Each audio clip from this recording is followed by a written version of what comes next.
నాగమణికంట ఇది గమనించారా? ఎప్పుడైతే సండే ఎపిసోడ్లో నాగమణికంట యు ఆర్ సేఫ్ అన్నారు నాగార్జున గారు, మనోడు ఫుల్ షాక్లో ఉన్నాడు. ఇదేంటి, నేను ముందు వారు ఎస్పీని అలా చేశాను, హగ్గిల్ చేసేసుకున్నాను, ఇంతలా చేశాను, బయట జనాలకి ఎలా ప్రొటర్ అయిందో, బయట నా ఇంట్లో వాళ్ళు ఏమైపోతారో అని చెప్పి మనోడు ఓవర్గా ఆలోచించి ఈ వారం నుండి పంపేస్తారు బయటికి అని ఫిక్స్ అయిపోయాడు ఒకసారిగా.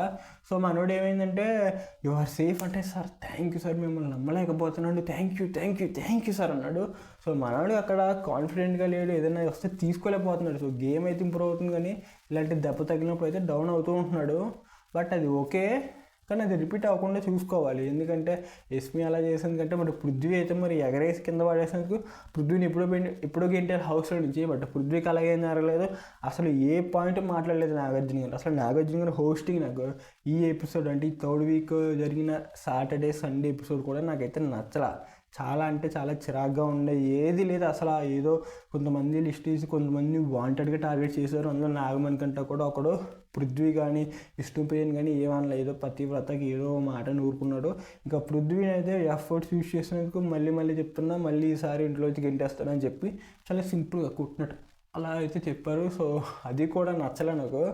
సో చూసుకుంటుంటే నాగమణి కంట ఉంటాడు ఖచ్చితంగా, టాప్ 5లో ఉంటాడు. బట్ మనోడు ఇంకా కాన్ఫిడెంట్గా ఉండాలి, బెదిరిపోకూడదు దేనికి. నాకు అనిపించింది ఏంటంటే ప్రతి చిన్న విషయాన్ని జనాలు ఎలా తీసుకుంటారో, జనాలు ఆ ఒక్క విషయం పట్టించుకోరు కదా. ఇంకా తర్వాత నువ్వు ఆడిన ఆట ఇదంతా చూస్తారు. నువ్వు అందుకే ఫస్ట్ నుంచి నా కుటుంబం నా పిల్లలు అన్నాను కూడా జనాలు ఇప్పటివరకు ఓట్లు వేసుకుని అలా గెలిపిస్తూ ఉంటున్నారు, టాప్ 2లో ఉన్న ఓటింగ్స్లో కూడా.